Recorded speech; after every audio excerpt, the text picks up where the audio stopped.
Hello friends, good morning. Hi.mem, good morning. How to work DC motor?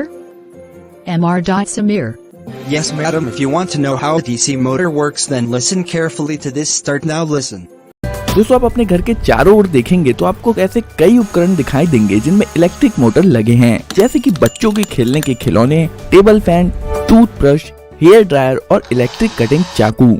आप इसे चालू करते हैं और किसी तरह ये काम करने लगता है, पर ऐसा कैसे? इस वीडियो में हम इलेक्ट्रिसिटी और मैग्नेट यानी कि चुंबक की बेसिक बातें कवर करेंगे और फिर मोटर कैसे काम करता है यह समझने के लिए इन सभी को एक साथ रखेंगे। आइए सर्किट से शुरू करते हैं। हमारे पास एक बैटरी है, कुछ वायर है और एक ऐसा उपकरण है जो बिजली का उपयोग कर सकता है, जैसे कि एक लाइट बल्ब। इलेक्ट्रिसिटी सर्किट में फ्लो होती रहती है, लेकिन जैसे ही तार टूट जाता है इलेक्ट्रिसिटी बहना बंद हो जाती है और लाइट बल्ब बुझ जाता है। क्योंकि अगर हम चाहते हैं कि सर्किट काम करे तो बस आप इतना याद रखिए कि सर्किट का रास्ता पूरा होना जरूरी है और जरूरत पड़ने पर सर्किट के रास्ते को तोड़ने या जोड़ने के लिए हम स्विच का इस्तेमाल करते हैं। तार से बिजली बह रही है, इसे कन्वेंशनल फ्लो कहा जाता है। अगर हम बैटरी को बाहर निकालते हैं और उसे पलट देते हैं तो करंट दूसरी तरफ से बहने लगेगा। हालांकि लाइट बल्ब अभी भी काम करेगा, लेकिन कुछ डिवाइस ऐसे भी हैं जो करंट के प्रवाह के आधार पर अलग तरह से काम करेंगे। ये थे सर्किट के कुछ बेसिक प्रिंसिपल। अब हम आते हैं मैग्नेट पर। इसमें एक नॉर्थ पोल और एक साउथ पोल है और यह मैग्नेटिक मेटल्स को खींचता है, जैसे कि ये पेपर क्लिप। यदि आप दूसरे मैग्नेट को इसकी तरफ लाएंगे तो विपरीत पोल अट्रैक्ट होंगे और सेम पोल रिपेल होंगे। जरूरी नहीं कि मैग्नेट इसी शेप का हो। उदाहरण के लिए कुछ मैग्नेट ज्यादा फ्लैट हो सकते हैं, जैसे कि ये मैग्नेट। इन मैग्नेट्स को परमानेंट मैग्नेट्स कहा जाता है क्योंकि यह मैग्नेट्स हमेशा काम करते हैं। आप इन्हें बंद या चालू नहीं कर सकते। यह कई छोटे छोटे मैग्नेटिक डोमेन से बना होता है जो एक ही दिशा में रहते हैं, लेकिन आगे हम ऐसा मैग्नेट भी देखेंगे जिसमें हमेशा ऐसा नहीं होता है। अब हम एक परमानेंट मैग्नेट लेंगे और बीच में एक छेद करेंगे और इसे एक ऐसी रॉड पर रखेंगे जहां पर यह आसानी से घूम सके। इसके साइड में एक दूसरा मैग्नेट लाने पर हम देखेंगे कि रॉड पर रखा मैग्नेट तुरंत घूमना शुरू कर देगा जब तक कि दोनों मैग्नेट्स के विपरीत पोल आमने सामने नहीं आ जाते हैं। अब अगर साइड वाले मैग्नेट को उलट दें तो सेम पोल आमने सामने आ जाएंगे और एक दूसरे को रिपेल करेंगे और विपरीत पोल एक दूसरे को अट्रैक्ट करेंगे। अब अगर हम साइड मैग्नेट को बार बार उल्टा करते रहेंगे तो हमारा घूमने वाला मैग्नेट घूमता रहेगा। अभी के लिए बस ये घूमने वाला कॉन्सेप्ट याद रखिए, हम इस पर जल्द ही वापस आएंगे। यहाँ पर एक मेटेलिक बोल्ट है जो मैग्नेट नहीं है। असल में यह मैग्नेटिक डोमेन से तो बना है, लेकिन इसके मैग्नेटिक डोमेन विभिन्न दिशाओं में है। चलिए अब इस बोल्ट पर तार को कई बार लपेटते हैं और एक सर्किट बनाते हैं। तारों के माध्यम से बहने वाला करंट मैग्नेटिक डोमेन्स को लाइन अप कर देता है। इसका मतलब है कि हमने अभी अभी एक मैग्नेट, या ज्यादा स्पष्ट तरीके से कहें तो एक इलेक्ट्रोमैग्नेट बनाया है। यह वैसे ही काम करता है जैसे कि एक परमानेंट मैग्नेट। यह लोहे के टुकड़े को उठा सकता है और इसमें एक नॉर्थ और एक साउथ पोल होता है जो दूसरे मैग्नेट को अट्रैक्ट या रिपेल करेगा। लेकिन इलेक्ट्रोमैग्नेट इस मायने में खास है कि इसे लाइट बल्ब की तरह चालू या बंद किया जा सकता है, जबकि परमानेंट मैग्नेट के साथ ऐसा नहीं किया जा सकता है। अब अगर हम बैटरी को पलट दें तो इलेक्ट्रिक करंट जो पहले इस तरफ से बह रहा था वो दूसरी तरफ से बहने लगेगा। इससे मैग्नेट के पोल्स बदल जाएंगे, नॉर्थ साउथ हो जाएगा और साउथ नॉर्थ हो जाएगा। इसे इलेक्ट्रोमैग्नेट की पोलैरिटी का बदलना कहते हैं।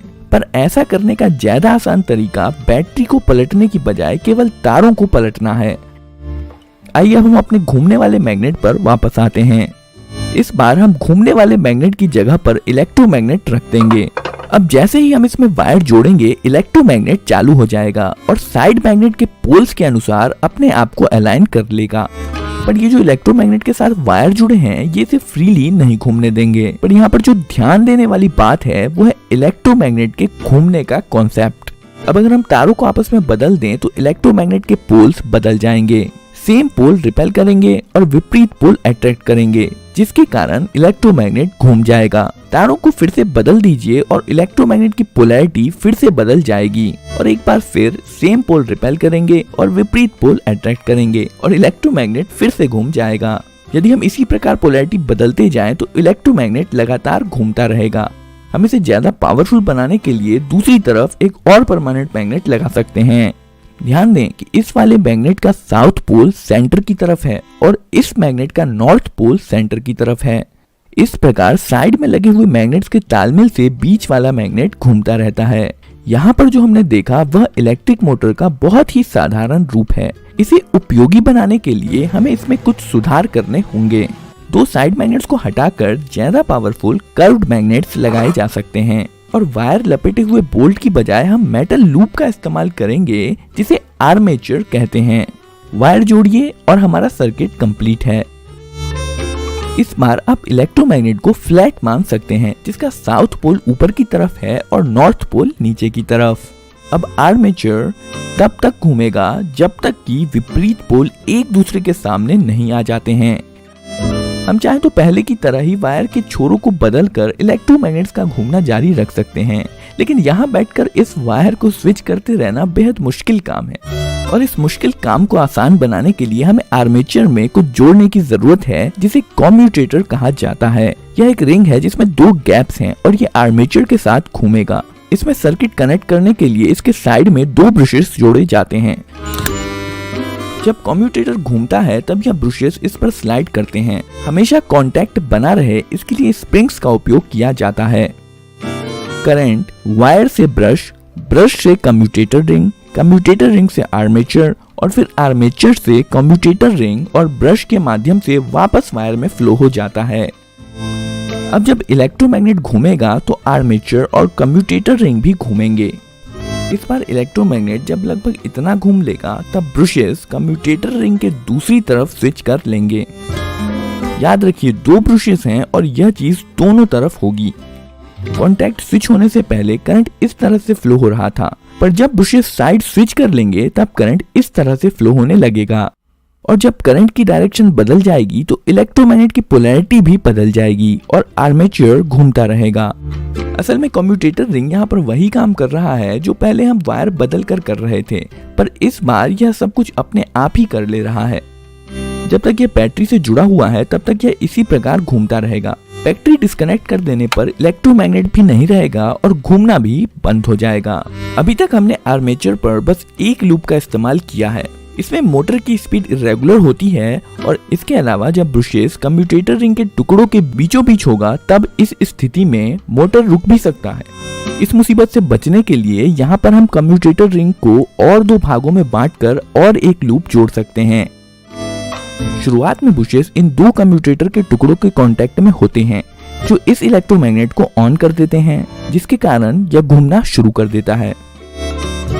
पर जब कम्यूटेटर रिंग घूमकर इस पोजीशन पर आती है तो ब्रशेस का कांटेक्ट कम्यूटेटर टुकड़े के अगले जोड़े के साथ हो जाता है, जिसका मतलब है पिछला वाला लूप ऑफ हो जाता है और अगला लूप ऑन हो जाता है और अब अगला इलेक्ट्रोमैग्नेट घूमता है। ब्रशेस फिर से कांटेक्ट बदलते हैं और अगला लूप ऑन हो जाता है। मोटर के घूमने के दौरान यह लगातार होता रहता है और लूप्स एक के बाद एक इलेक्ट्रोमैग्नेट बनते रहते हैं और मोटर को घुमाते रहते हैं। कुछ इलेक्ट्रिक मोटर के आर्मेचर में कई लूप्स जोड़े जाते हैं जिससे मोटर स्मूथली चलता रहता है। आर्मेचर के घूमने से जो घूमने वाला बल पैदा होता है उसे टॉर्क कहते हैं। ज्यादा टॉर्क का मतलब है मोटर की ज्यादा स्पीड। मोटर का टॉर्क बढ़ाने के लिए हम कुछ चीजें कर सकते हैं, जैसे ज्यादा वायर होने से इलेक्ट्रोमैग्नेट ज्यादा पावरफुल होता है। उदाहरण के लिए अगर बोल्ट पर ज्यादा वायर लपेटा जाए तो पावरफुल इलेक्ट्रोमैग्नेट बनेगा। आर्मेचर लूप्स भी बहुत सारे वायर से बने होते हैं, जिसका मतलब है मोटर में ज्यादा पावरफुल इलेक्ट्रोमैग्नेट होगा और मोटर भी ज्यादा स्पीड से घूमेगा। यही कारण है कि अगर आप किसी असली मोटर को खोलकर देखेंगे तो पाएंगे कि उसमें बहुत सारा वायर लपेटा हुआ होता है। ज्यादा वायर का मतलब है ज्यादा पावरफुल इलेक्ट्रोमैग्नेट। इसे पावरफुल बनाने का दूसरा तरीका है कि इसमें ज्यादा इलेक्ट्रिसिटी दी जाए। आइए हम मोटर से संबंधित और भी कुछ नाम देख लेते हैं। यहाँ पर जो पार्ट्स नहीं घूम रहा है उसे स्टेटर कहते हैं, जो कि इस केस में साइड में लगे दो परमानेंट मैग्नेट्स हैं। ये स्टेटर एक मोटर केस के अंदर फिट होता है और बीच में जो आर्मेचर है उसे रोटर भी कहते हैं। यही वो पार्ट है जो घूमता है। मोटर के बीचों बीच एक शाफ्ट लगा होता है जो मोटर के पीछे से बाहर आता है। इस वीडियो में आपने जो मोटर देखा है वह एक DC. Madam, did you hear how a DC motor works? Yes, I listen me you good understanding and very easily explained in DC motor. Amazing. Good. Very good. I am very happy.